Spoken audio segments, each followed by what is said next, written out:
Hi, everyone. It's Sharna, and this is a Lead and Follow Quick Tips bonus episode featuring one practice you can try out this week to improve your relationships at work.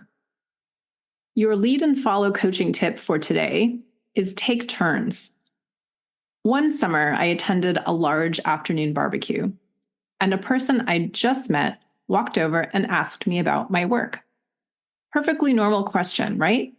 So I started telling him. But then he interrupted me before I could finish and asked me another question. So I started answering the new question, but then he interrupted me again. Another question. Finally, I had to stop answering the questions and instead ask him a question just to break this pattern. Even if you yourself haven't experienced this kind of rapid fire question asking, I bet you can imagine how irritating it might feel, especially at a relaxing afternoon party. One reason interrupting feels irritating is that it makes us feel that the other person isn't listening. To feel connected, we really need to be heard, whether we're at a barbecue or in a work meeting. And when we don't feel heard, we instinctively pull away. We don't want to talk or share or help or collaborate. And repeated interruption is basically a disconnection device. Now, once in a while, if it's really important, and if it's done calmly and for a good reason, interrupting someone is actually totally fine. It's just when we do it a lot and without any clear purpose that it can be damaging to relationships.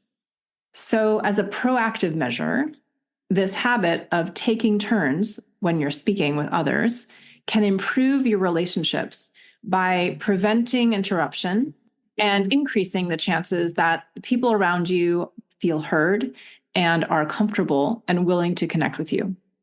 Taking turns on a very basic level just means that when someone else is speaking, wait until they're completely finished before responding or before asking another question.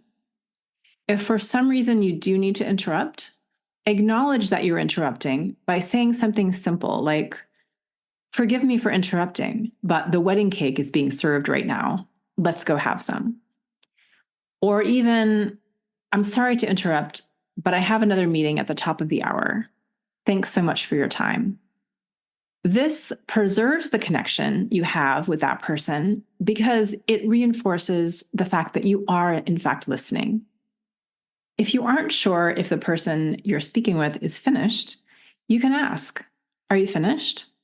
The urgent, fast-paced flow of many workplaces can sometimes make it tempting to interrupt or to assume you already know what's going to be said, or even to discount the response entirely. Those things are connection killers. And if you do them too much, you're going to have to start all over again, building your connection with each person. The need to be heard is so strong that even if you think you do already know what a person is going to say, it's still important that you hear them say it. Try this out, experiment, and let me know how it goes. If you'd like to learn more, check out the main episodes where I talk with educators, researchers, consultants, artists, and working people of all kinds about how they experience, study, and teach leadership and followership dynamics. Or pick up a copy of my book, Lead and Follow: The Dance of Inspired Teamwork. It's available everywhere.